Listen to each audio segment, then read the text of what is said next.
At 72 years old, I thought asking my daughter Victoria for help moving would be simple. After all, I'd raised her alone after her father left, worked double shifts at the textile mill to put her through nursing school, helped her through her divorce when she had nowhere else to turn. But when I called her that Thursday afternoon, she laughed. Not a nervous laugh or an apologetic chuckle, a cold, bitter sound that cut right through the phone line like glass. "Mom, seriously? You're calling me for manual labor now? I'm not your personal moving service." That laugh haunted me for 3 days. 3 days before I discovered that my daughter hadn't just refused to help me move, she'd been systematically ensuring I'd have nowhere to move to at all. And that was only the beginning of a nightmare I never saw coming. Don't forget to subscribe to the channel and comment where you're watching from. The letter had arrived on a Tuesday. Crisp white paper with the Ridgemont Senior Living letterhead that I'd grown to trust over the past 8 years. But the words inside made my hands shake as I read them for the 3rd time, sitting at my small kitchen table with my morning coffee growing cold. Dear Mrs. Eleanor Hartwell, due to the sale of Ridgemont Senior Living to Blackstone Development Corporation, all residential leases will be terminated effective December 1st, 2024. You have 60 days to secure alternative housing arrangements. We regret any inconvenience this may cause and thank you for being a valued resident.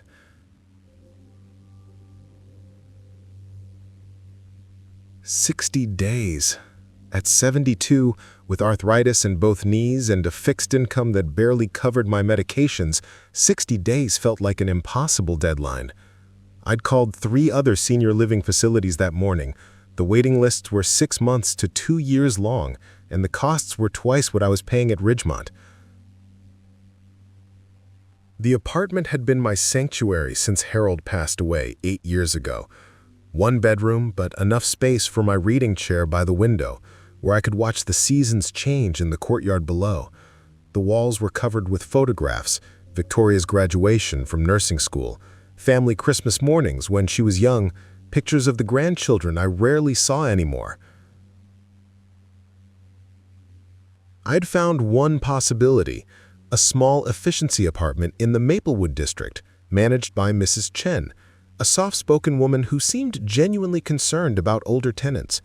The rent was manageable, barely, but it would mean leaving behind most of my furniture, most of my belongings, most of the physical reminders of the life I'd built. The problem wasn't just downsizing, it was the actual move itself. 42 years of accumulated memories packed into boxes, furniture that held the weight of decades, china that had belonged to my mother. The moving companies I'd called quoted prices between $2,800 and $4,200, money I simply didn't have after scraping together the security deposit for the new place. That's when I thought of Victoria. My daughter and I hadn't always been distant. When she was young, especially after her father Raymond walked out when she was 12, we'd been a team. She'd help me with grocery shopping, and I'd help her with homework at the kitchen table every night. When she decided to become a nurse, I worked overtime for 2 years to help pay for her schooling, believing it was an investment in both our futures.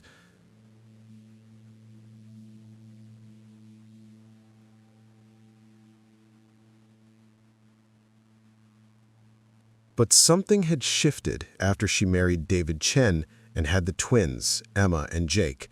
At first, I thought it was natural, the busy life of a young mother and full-time nurse. Our weekly dinners became monthly, then occasional, then almost non-existent.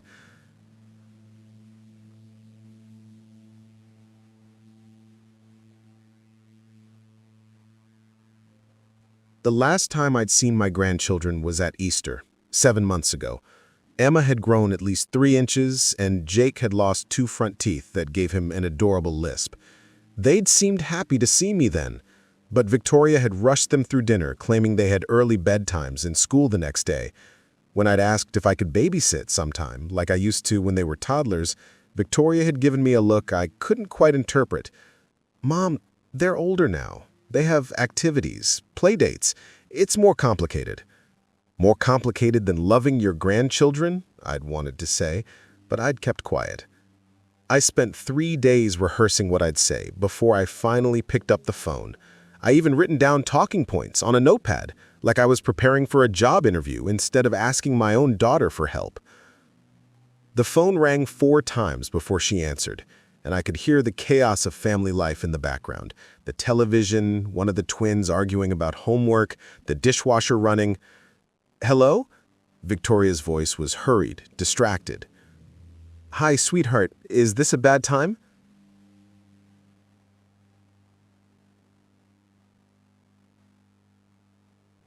A slight pause. "Mom? No, it's fine. What's up?"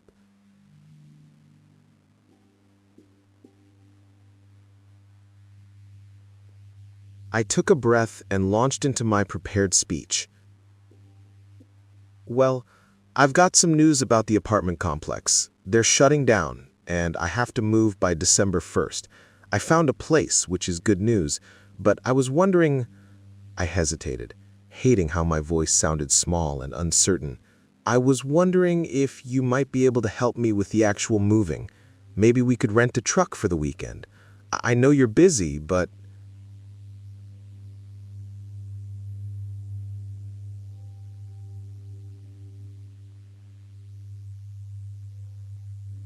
That's when she laughed. It wasn't the warm laugh I remembered from her childhood, the one that came when I'd tell her silly jokes while braiding her hair for school. This was different, sharp, dismissive. "Mom, seriously? You're calling me from manual labor now? I'm not your personal moving service."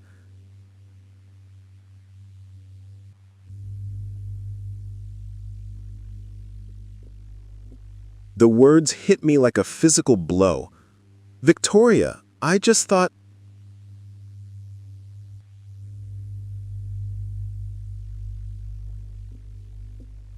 What? That I'd drop everything because you need furniture moved? I work 50-hour weeks at the hospital, Mum. David's travelling for business half the month, and the kids have soccer, piano lessons, tutoring. When exactly am I supposed to find time to play moving company? I tried to explain about the cost of professional movers, about my budget constraints, but she cut me off. "Mum, you've been living in the same place for 8 years. Maybe it's time to seriously downsize. Get rid of all that old stuff you're hoarding. You don't need 3 bedrooms worth of furniture in a 1-bedroom apartment anyway." Hoarding! She'd called my lifetime of memories hoarding. "I understand you're busy, honey. I just thought maybe we could—" "Look, I've got to go. Emma's having a meltdown about her math homework, and I still need to prep dinner. I'm sure you'll figure something out. You always do." The line went dead. I sat there, holding the phone for several minutes, listening to the dial tone and trying to process what had just happened.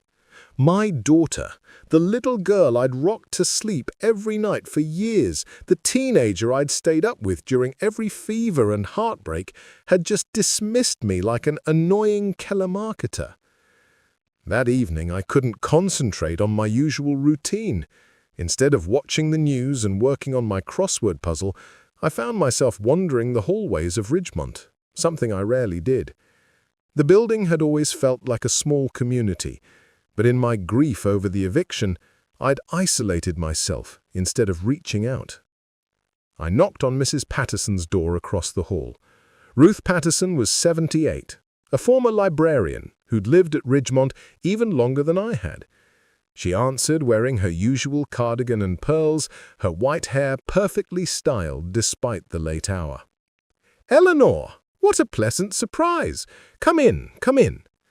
Her apartment was identical to mine in layout, but felt completely different. Where I had family photos, she had travel brochures from around the world. Where I had Harold's reading chair, she had a sleek modern desk covered with what looked like travel brochures.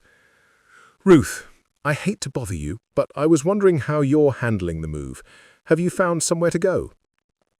Oh, my dear, it's the most wonderful thing.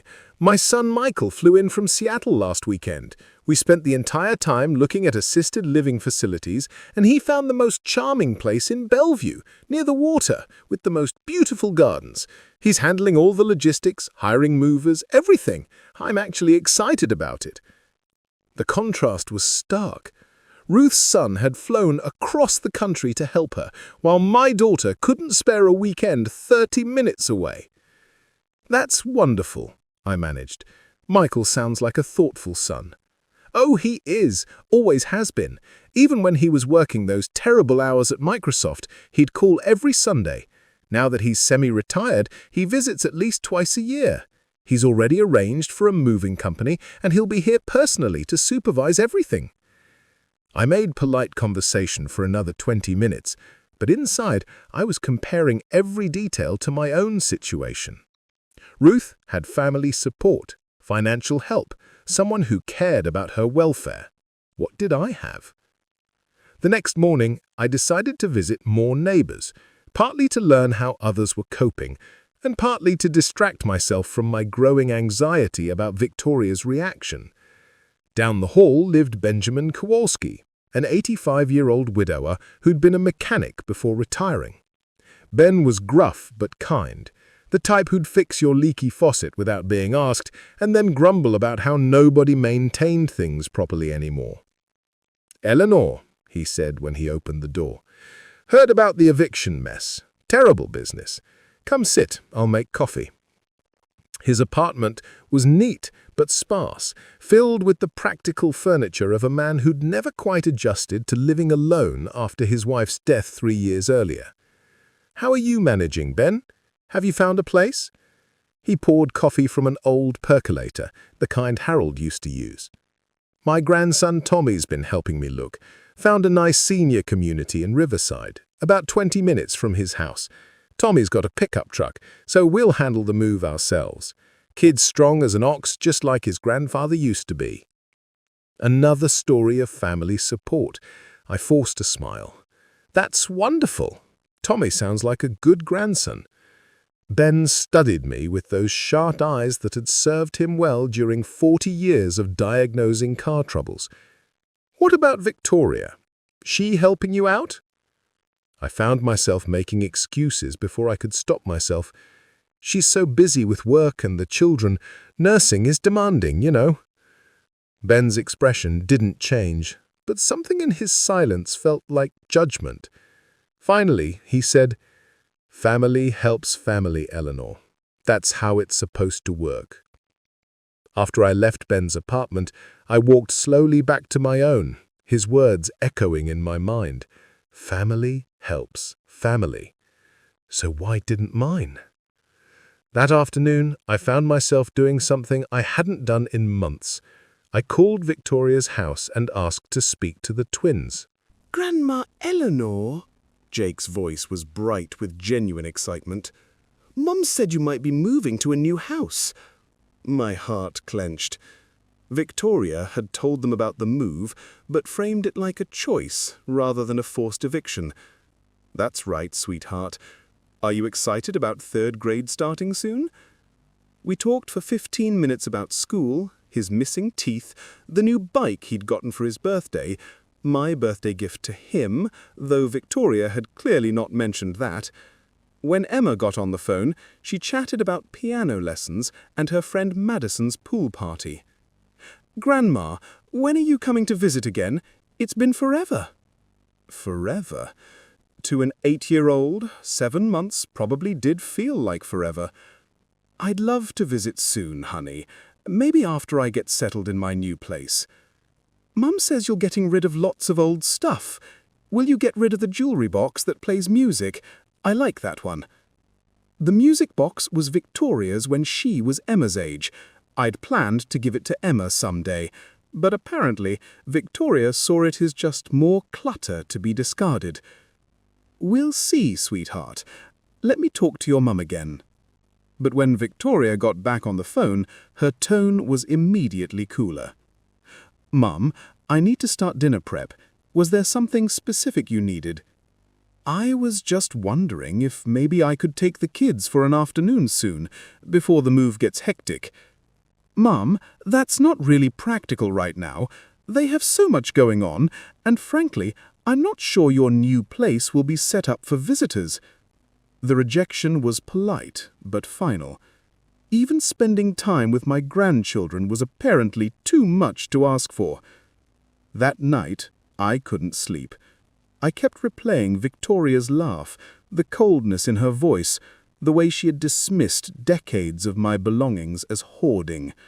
Something felt wrong beyond just a busy daughter being inconsiderate. I got up around 2 a.m. and made myself tea, then sat at my kitchen table with a notepad. I started writing down things that had been bothering me, patterns I'd been too willing to excuse. Victoria hadn't visited my apartment in over 6 months. She always had excuses when I suggested family gatherings. She'd stopped asking about my health, my finances, my day-to-day life. The twins knew nothing about the family financial struggles I'd hinted at. She'd called my belongings hoarding with genuine disdain. When was the last time Victoria had actually helped me with anything? Not just shown up for a holiday dinner, but actually provided support when I needed it. The answer was disturbing. I couldn't remember a single instance in the past 2 years. Friday morning, I decided to organize my important papers before the move. I pulled out the old filing cabinet Harold had bought years ago, the one with the sticky bottom drawer that took 2 hands to open. Inside were decades of documents, tax returns, medical records, insurance policies, social security paperwork. As I sorted through them, I found a folder labeled Life Insurance that I hadn't opened in years. The policy inside made my hands tremble as I read it. A whole life insurance policy I'd taken out when Victoria was born, one that I'd been paying premiums on automatically for 38 years. The monthly payment of $67 was deducted from my checking account, so routine I barely noticed it anymore. The current death benefit was $275,000. The beneficiary was Victoria. I stared at that number for a long time, my tea growing cold beside me. Victoria knew about this policy. She'd been there when the insurance agent had explained it after Harold's funeral, how it would provide for her future if anything happened to me. She'd even helped me update the beneficiary information when she got married, changing it from Victoria Hartwell to Victoria Chen. $250,000, more than enough to pay off the mortgage on her house, cover the twins' college expenses, maybe even allow her to cut back her hours at the hospital. Later that afternoon, I walked down to the management office to ask about the moving timeline and any assistance the building might provide to residents. The office was chaos, boxes everywhere, phone ringing constantly, Sandra Morrison looking frazzled as she tried to coordinate 68 separate moves. "Mrs. Hartwell," she said when I walked in, "how's your housing search going?" "I found a place, thank you. Sandra, can I ask you something? Have you had any family members of residents contact you about the eviction timeline?" "Oh, constantly. Lots of adult children helping their parents navigate this mess. It's actually been heartwarming to see." "What kind of questions do they typically ask?" "Mostly about deadlines, storage options, whether there are penalties for moving out early versus waiting until the last minute. One gentleman's son even asked about our resident emergency contact procedures." My stomach clenched. "Emergency contact procedures? You know, who we call if a resident doesn't answer their door for wellness checks. What happens if someone has a medical emergency? Standard stuff, but the families want to make sure they're in the loop." I tried to keep my voice casual. "Has anyone asked about me specifically?" Sandra's expression shifted slightly. "Actually, yes. Your daughter called about 2 weeks ago. Asked about your lease terms, whether you'd mentioned any health concerns to the staff, things like that. Said she was trying to help coordinate your move, but wanted to make sure she had all the information. The world tilted. Victoria had called the management office 2 weeks ago, but she'd acted completely surprised when I mentioned the eviction during our phone call. What exactly did she ask about? Sandra hesitated, clearly uncomfortable. She asked if you'd mentioned any memory problems or confusion about your living situation, whether you'd been keeping up with rent payments, whether you'd expressed any suicidal thoughts or depression about aging. I gripped the edge of her desk to steady myself. Suicidal thoughts? Mrs. Hardwell, I hope you don't mind, but I told her you seemed perfectly fine to me. Sharp as a tack, always pleasant when you stopped by. I was actually a bit confused by her questions. I managed to thank Sandra and stumble back to my apartment, but my mind was reeling. Why would Victoria ask about my mental state? Why would she inquire about emergency procedures? And why would she pretend to be surprised about the eviction when she'd known about it for weeks? That weekend, I called Dr. Patricia Webb, my primary care physician for the past 12 years. Dr. Webb was thorough, kind, and had always been straight with me about my health. Eleanor, she said when she came on the line, how are you feeling? Any concerns? I'm fine, thank you. Dr. Webb, I have an odd question. Has anyone called asking about my medical condition recently? My daughter, perhaps? There was a pause. Eleanor, I can't discuss specific calls due to privacy regulations, but I can tell you that no one has legitimate access to your medical information without your written consent. Why do you ask? I explained about the move, about Victoria's questions to the building management, about feeling like there might be concerns about my mental competency. Dr. Webb's voice became more serious. Eleanor, in my professional opinion, you show no signs of cognitive decline, depression, or any condition that would affect your ability to make independent decisions. Your last physical showed you're in good health for someone your age. If someone is questioning your mental capacity, they're either misinformed or have other motivations. Other motivations. The phrase stuck with me after I hung up. Sunday evening, I spread all my financial documents across my kitchen table. Bank statements, Social Security records, pension information, investment accounts. I wanted to understand exactly what my financial situation looked like, not just to someone trying to help, but to someone looking for what? The numbers were modest but stable. My checking account typically carried $1,200 to $1,800. My savings account had $14,000, money I'd been carefully accumulating for emergencies.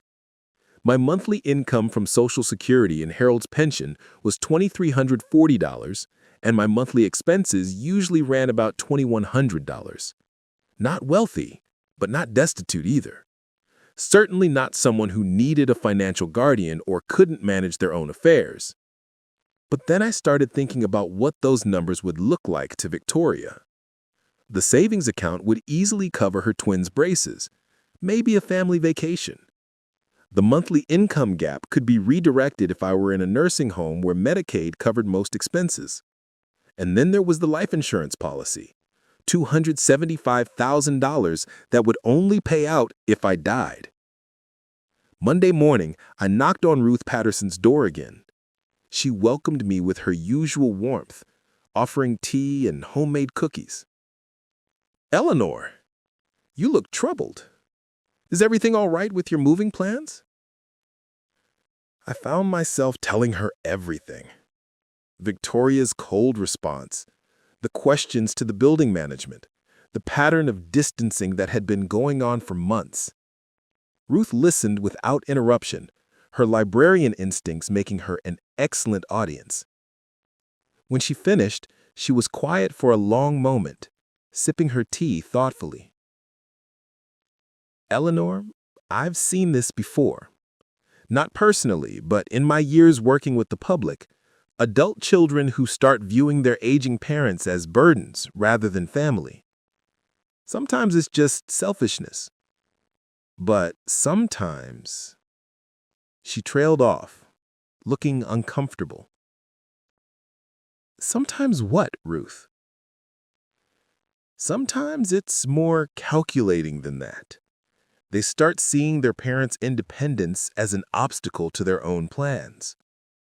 I felt cold despite the warm apartment. What kind of plans? Financial plans, inheritance expectations. The sooner the parent becomes dependent the sooner they're out of the picture entirely, the sooner the adult child benefits. The words hung in the air between us like a physical presence. Ruth, that's my daughter you're talking about. She's a nurse. She helps people for a living. Ruth reached across the table and took my hand. Eleanor, people are capable of compartmentalizing in ways that would shock you. A person can be professional and caring in one context while being cold and calculating in another. That afternoon, I did something I'd never thought I'd do. I called the phone company and requested detailed records for the past 6 months. I told them I was reviewing my expenses before moving and needed to understand my calling patterns. When the records arrived by email, I printed them out and spread them across my table. The pattern was stark and depressing. In the past 6 months, I had called Victoria's number 23 times. She had called me 3 times, and 2 of those were to cancel or reschedule plans we'd made. The average length of my calls to her was 4 minutes and 12 seconds. The average length of her calls to me was 2 minutes and 31 seconds. I was trying much harder to maintain our relationship than she was. Dr. Washington's phone buzzed again, and this time, the caller ID was visible to everyone within camera range. CEO Harrison, direct line. She answered with the same professional composure she'd maintained throughout the entire ordeal. Dr. Washington speaking. CEO Harrison's voice was loud enough for employees in the immediate area to hear clearly. Amara, I just received emergency notifications from legal, HR, and social media relations about an incident on the 42nd floor. Please tell me this isn't as bad as it sounds. Richard, I'm afraid it's exactly as bad as it sounds. Regional Director Sterling has terminated my employment based on what he described as cultural fit issues and his assessment that I don't belong in high-level corporate environments. The silence on the other end of the phone lasted exactly 12 seconds, long enough for Sterling to understand that his career at Meridian Dynamics had just ended. Amara, please tell me you're joking. Please tell me one of my regional directors did not just fire the chairwoman of the board based on cultural fit? Sterling's face went through several color changes as the implications hit him like physical blows. Samantha's live stream had climbed to over 1,200 viewers, with clips being shared across every major social media platform. I'm putting you on speaker, Richard. I think Regional Director Sterling should hear your response directly. The phone speaker crackled to life, broadcasting CEO Harrison's voice to the entire floor. Dr. Washington, on behalf of Meridian Dynamics executive leadership, I offer our most profound and unreserved apologies. This incident represents a catastrophic failure of corporate culture, management training, and professional standards. Sterling tried to speak, his voice cracking. Sir, I had no way of knowing. Mr. Sterling, you're terminated effective immediately. Security will escort you from the building within the next 10 minutes. Your corporate access, email, and benefits are suspended as of this moment. The finality of it hit Sterling like a sledgehammer. 47 employees watched as his executive authority evaporated in real time, broadcast live to hundreds of viewers across social media. But CEO Harrison wasn't finished. Furthermore, Mr. Sterling, this incident has been recorded and shared across multiple social media platforms. Our legal team is currently reviewing the footage for potential criminal discrimination charges, in addition to the civil liability you've created for yourself and this company. Rebecca Torres from HR was frantically taking notes, knowing that the next few hours would determine whether Meridian Dynamics survived the public relations nightmare that was about to unfold. Dr. Washington remained perfectly composed. Richard, I want to be clear that this incident reflects systemic issues rather than isolated individual behavior. Regional Director Sterling's actions suggest inadequate training, insufficient oversight, and cultural problems that extend beyond personal bias. Understood completely. Dr. Washington, what would you recommend for immediate remediation?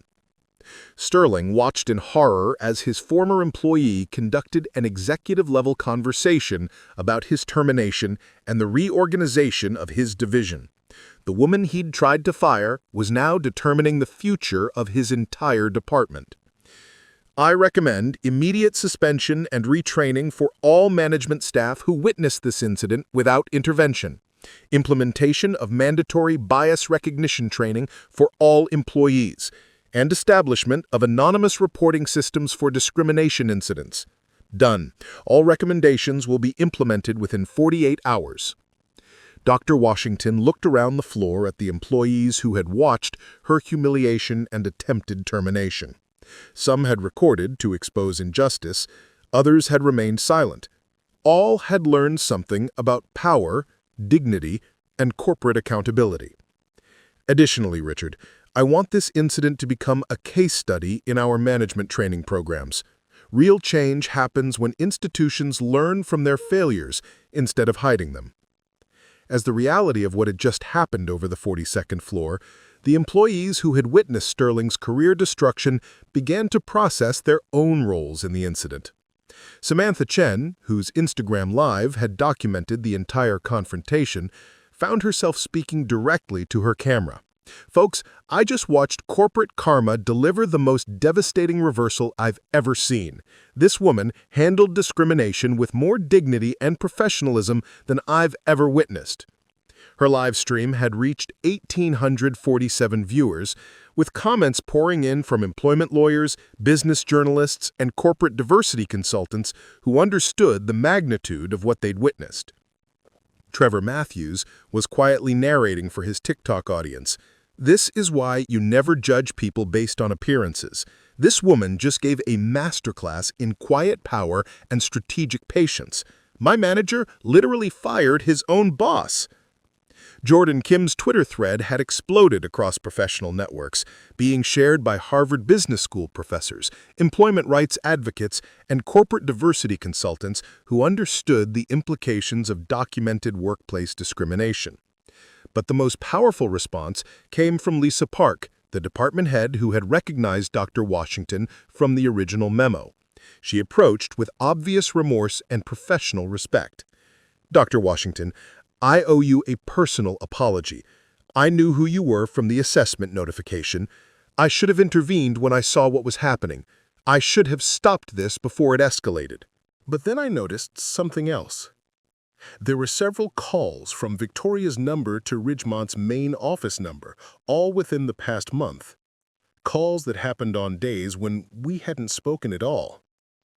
Victoria had been in contact with my building far more than she'd been in contact with me. Tuesday night, I sat in Harold's old recliner with all the pieces spread out before me like a jigsaw puzzle. The insurance policy, the building inquiries, the medical questions, the pattern of distancing, the financial information I'd organized. Individually, each piece could be explained away. Victoria was busy. She was trying to help in her own way. She was concerned about my welfare. But together, they formed a picture that made my stomach turn. My daughter hadn't been pulling away from me because she was too busy to care. She'd been pulling away because she was waiting for me to become more vulnerable, more dependent, more ready to be managed. The questions about my mental state weren't concerned. They were reconnaissance. She wanted to know if I was still competent enough to make my own decisions, or if she could start making them for me. The building inquiries weren't about helping me move. They were about understanding my situation well enough to manipulate it. And the cold rejection of my request for help wasn't just selfishness. It was strategy. The more isolated and desperate I became, the more likely I'd be to accept whatever solution she eventually offered. A solution that would probably involve me giving up my independence entirely, moving into a facility where she could control my access to money, my social contacts, my daily decisions. A solution that would make me completely dependent on the daughter who stood to inherit $250,000 when I died. Wednesday morning, I decided to test my theory. I called Victoria's number, but this time with a different approach. "Hi, honey. I've been thinking about what you said about downsizing and simplifying. You're probably right." Her tone immediately became more engaged. "Oh, that's great, Mom. I think that's really smart. I was wondering if you might have some time this weekend to help me sort through things. Not moving, just deciding what to keep and what to donate. I could use your perspective." "This weekend?" She sounded surprised, as if she hadn't expected me to take her advice. "Well, I suppose I could come by Saturday afternoon for a few hours." The first time she'd agreed to visit my apartment in months, and it was only after I'd suggested getting rid of my belongings. "That would be wonderful. And Victoria, I've been thinking about my living situation more broadly. Maybe it's time to consider more structured living arrangements. Where there's help available if I need it." The pause that followed felt loaded with significance. "Mom, that might be worth exploring. There are some excellent facilities that handle everything: meals, housekeeping, medical support. It takes a lot of pressure off families." Pressure off families, not provides better care for you or gives you peace of mind. Pressure off families. "I'll see you Saturday then." And I hung up. For the first time in days, Victoria had sounded genuinely interested in spending time with me, only after I'd suggested giving up my independence and my possessions. That evening, I sat at my kitchen table with a cup of tea I couldn't finish, staring at the photo albums I'd been planning to pack. Pictures of Victoria's childhood, her graduation, her wedding, the twins as babies. When had I lost my daughter? Was it gradual, so slow I hadn't noticed? Or had there been a specific moment when she had stopped seeing me as her mother and started seeing me as an obstacle? Maybe it was when Harold died and she had realized that caring for an aging parent was going to fall entirely on her shoulders. Maybe it was when she'd calculated how much my continued independence was costing her in potential inheritance. Or maybe it was simply when she'd looked at my life and seen it as less valuable than the money my death would bring. The woman who was coming to visit me on Saturday wasn't the little girl who used to crawl into my bed during thunderstorms. She wasn't the teenager who had cried on my shoulder when her first boyfriend broke her heart. She wasn't even the young woman who asked me to be in the delivery room when the twins were born. She was someone who viewed my life as a problem to be solved, preferably sooner rather than later. And I was going to have to figure out what to do about that. Saturday couldn't come fast enough, and yet I dreaded it with every fiber of my being. Friday night, I'd hidden my important documents and set up my old cassette recorder behind the books where it could capture our conversation. I felt like a spy in my own home, but my survival instincts told me I needed evidence. Victoria arrived at exactly 2 p.m. Saturday, which surprised me. She was usually late to everything. She looked professional, competent, but as she surveyed my apartment, her eyes had a calculating quality that made me uncomfortable. "Hi, Mom. she said, giving me a perfunctory hug. "This place really is packed, isn't it? I've forgotten how much stuff you have." Stuff. Not belongings or memories. Stuff. We sat at my dining table with coffee, and Victoria pulled out a yellow legal pad, as if this were a business meeting. "Okay, Mom, let's be systematic about this. But before we begin, I have some questions about your overall situation." My blood went cold when she mentioned talking to Sandra from the building office, framing her reconnaissance as concern. Victoria's questions became increasingly invasive. She questioned my choice of the Maplewood apartment, suggesting it was unsafe and that I might be too confused to understand the risks. "Mom, efficiency apartments can be challenging for people our age. I mean, your age. And honestly, living alone at your age in an unfamiliar area, what if something happens? What if you fall, or have a medical emergency, or just feel confused about something?" The cassette recorder was capturing every word, her subtle but persistent suggestions that I was declining mentally, that my age made me inherently incompetent. "I've been living alone for 8 years, Victoria. I think I can manage." She leaned forward, adopting her professional nurse's tone. "I know you've been independent, and that's wonderful, but things change, Mom. Reflexes slow down, memory gets less reliable, judgment can become impaired. It's not your fault, it's just what happens as we age." Victoria flipped to a new page on her pad. "Let's talk about finances. I want to make sure you're not getting in over your head." When I insisted my finances were stable, she pushed harder. "But have you considered all the costs? Moving expenses, potential medical bills, the increased cost of living on your own versus in a managed care situation?" "What kind of managed care are you referring to?" Her eyes lit up. "Well, there are some excellent assisted living communities, places where you'd have your own space, but also access to meals, housekeeping, medical support. It might actually be more cost-effective." She pulled out brochures she'd brought, brochures costing $4,500 to $7,200 monthly, far beyond my budget. "These are beautiful, Victoria, but I can't afford anything like this." That's where financial planning comes in. With your savings, the cash value from your life insurance, and maybe selling your furniture, you could probably afford 2 or 3 years up front. 2 or 3 years. The implication was clear. She wasn't expecting me to live longer than that. What happens after 2 or 3 years? Her pause was telling. "Well, we'd cross that bridge when we come to it. But honestly, Mom, at your age, 3 years of quality care might be all you really need." Victoria's questions became more pointed as we sorted through my belongings she systematically categorized for disposal. "When was the last time you had a complete physical?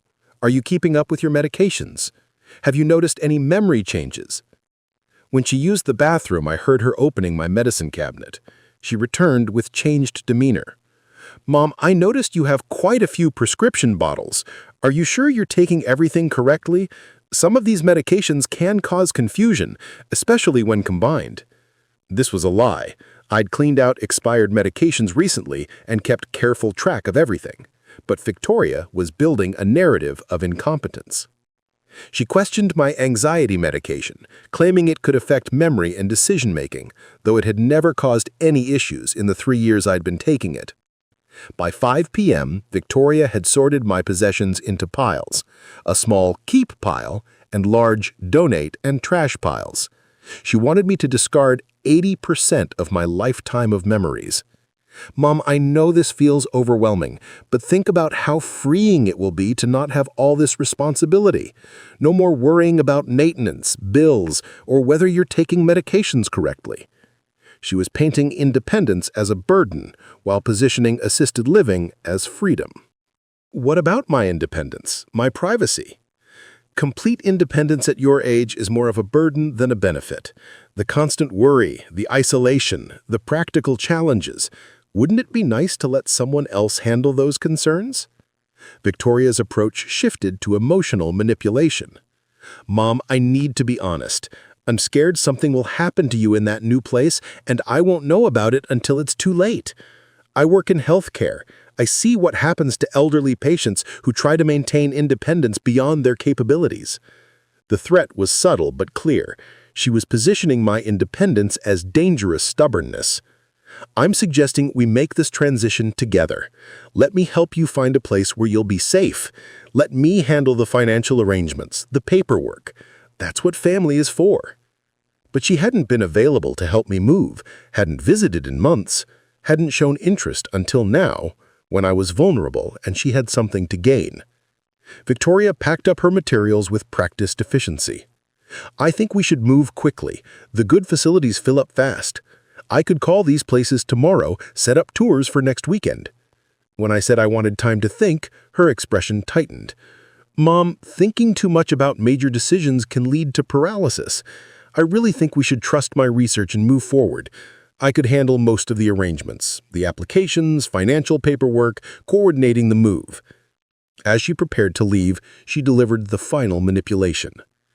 I think it would be best if you didn't mention these facility options to anyone else right now.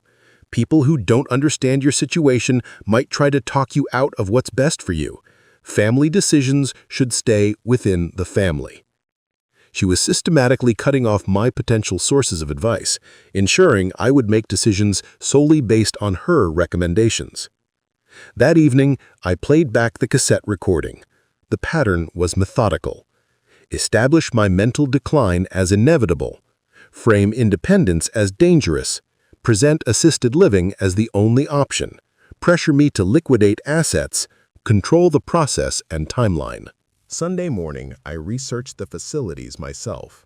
The most shocking discovery came from the third facility. Has someone from the Chen family contacted you recently? Oh yes, Victoria Chen called last week. She indicated you might be moving quickly due to cognitive concerns. She's already submitted a preliminary application on your behalf. Victoria had begun the admission process without my knowledge or consent. Monday morning, I met with Dr. Webb urgently. Eleanor, are you experiencing any confusion, memory problems, or difficulties managing daily activities? No, doctor. I feel as sharp as ever. After reviewing my case, Dr. Webb was clear. Based on our interactions and your recent exam, I see no evidence of cognitive decline.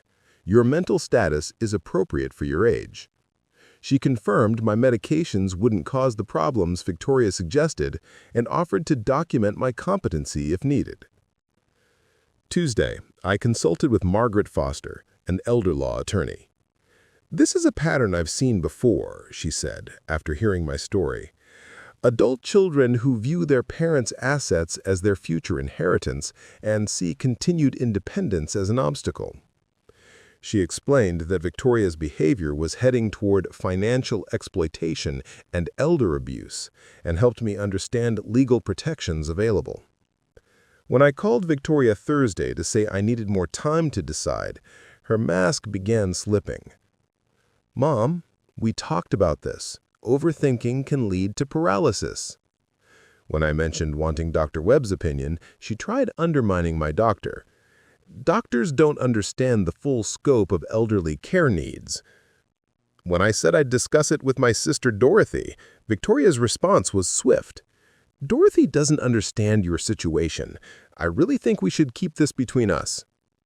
When I finally stated clearly that I wanted to try independent living first, her response was cold and threatening. Mom, I'm concerned you're not thinking clearly. Maybe your judgment isn't as reliable as you think. My judgment is fine, Victoria. I'm choosing a different path. We'll see about that, she said, hanging up. Friday morning brought the confirmation of my worst fears. Sandra from building management called. Your daughter called again. She's expressed concerns about your ability to handle the move independently. She asked if we could document any concerning behaviors we observed. Victoria was trying to create official records of my supposed incompetence. That afternoon, Mrs. Chen, my prospective landlord, delivered even worse news. I received an unusual call from someone claiming to be your daughter.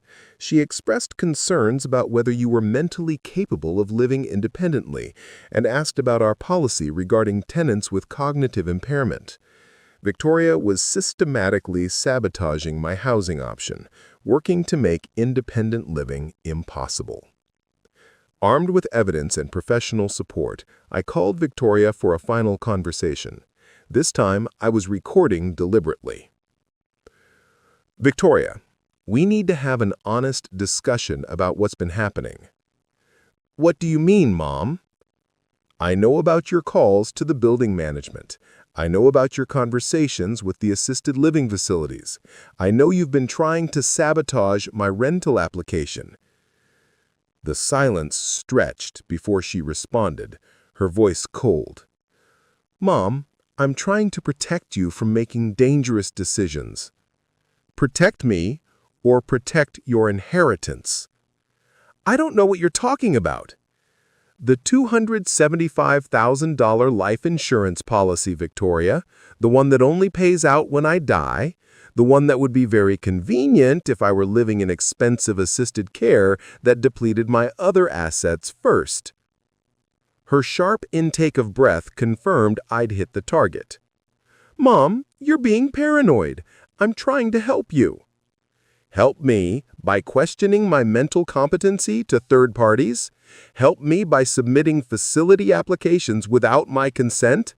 Help me by sabotaging my independent housing options? You're not thinking clearly.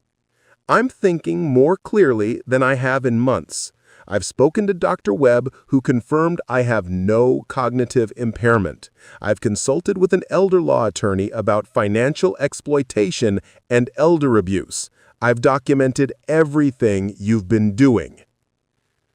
The long pause that followed was filled with the sound of a relationship dying. What do you want, Mom? I want you to stop interfering with my life. I want you to stop questioning my competency. I want you to respect my decision to live independently as long as I'm able. And if you don't, then you'll discover that a 72-year-old woman who survived raising a child alone, working double shifts for 20 years, and building a life after her husband's death is more than capable of protecting herself from her own daughter.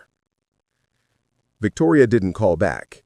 Instead, 2 weeks later, I received a certified letter from an attorney she'd hired, questioning my mental capacity and requesting a competency evaluation. I was ready for it.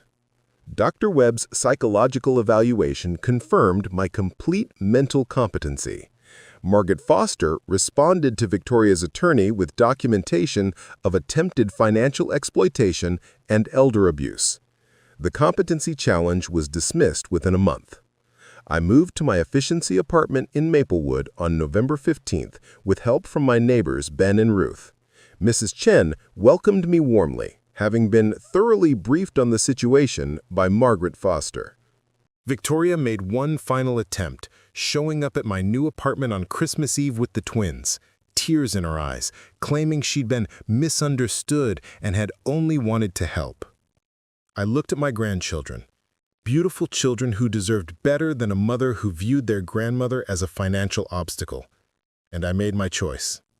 Emma, Jake, I love you both very much, but your mother and I have had a disagreement that we can't resolve right now. When you're older, if you want to know the full story, I'll tell you. Until then, know that Grandma Eleanor is safe and happy and thinking about you every day. Victoria's face went white as she realized I was willing to sacrifice a relationship with my grandchildren to protect myself from her. After they left, I went to my small kitchen and made myself a cup of tea. In the reflection of the dark window, I could see my new life. Smaller than my old one, but entirely my own. 3 months later, I received notice that Victoria had changed the beneficiary on my life insurance policy. Or rather, had tried to. The insurance company informed her that only I could make such changes and that any attempts at fraud would be prosecuted. I did make one change to that policy, though. I divided the beneficiary designation between my grandchildren's education fund and 3 charities that support elder abuse prevention. Victoria's financial incentive for my early demise disappeared entirely. Ruth Patterson, who'd moved to Seattle, called me every Sunday. Ben Kowalski, now living near his grandson, sent postcards from his travels. Dorothy visited twice, marveling at my independence and strength. And Dr. Webb, during my 6-month checkup, made an observation that stayed with me. Eleanor, you know what I've learned in 40 years of medicine? The patients who fight hardest for their independence tend to keep it longest. Your daughter was wrong about many things, but she was especially wrong about your capacity to protect yourself. On my 73rd birthday, I received a card from someone I didn't expect. Emma, my granddaughter. Inside, in careful 8-year-old handwriting, were the words, "Happy birthday, Grandma. I hope you like your new house. Mom says we can't visit, but maybe when I'm older. Love, Emma." That night, I sat in my reading chair, the same one Victoria had wanted me to discard, and opened the bottle of wine Harold and I had been saving. I toasted to survival, to independence, and to the unexpected strength you discover when the people you love most become the people you must protect yourself from. People often ask me if I miss Victoria, if I regret the choice I made to prioritize my safety over our relationship. The answer is complicated. I miss the daughter I thought I had, the one who would help her aging mother without ulterior motives, who would view my continued independence as a blessing rather than an inconvenience. But that daughter, I realize now, may never have existed outside my own hopes and expectations.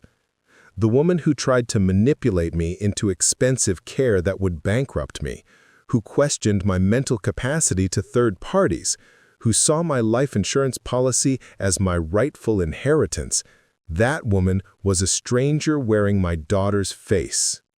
The hardest lesson of aging isn't that your body fails you, or that your memory fades, or that your independence becomes more precious because it's more fragile. The hardest lesson is that sometimes the people you love most see your vulnerability as their opportunity.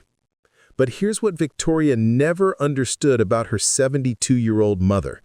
I didn't survive 7 decades by being helpless or naive. I survived by being strong enough to make hard choices, even when those choices meant standing alone. Victoria's laugh that Thursday afternoon, cold, dismissive, calculating, had been meant to put me in my place, to remind me of my dependence on her goodwill. Instead, it woke me up. And sometimes, being woken up is the greatest gift someone can give you, even when they never intended it as a gift at all. Thank you for following Eleanor's journey. If this story resonated with you, please like and subscribe. Have you ever had to protect yourself from someone you loved, or discovered strength you didn't know you had? Share your thoughts in the comments below. Remember, it's never too late to fight for your independence, and it's never wrong to prioritize your safety even when the threat comes from family.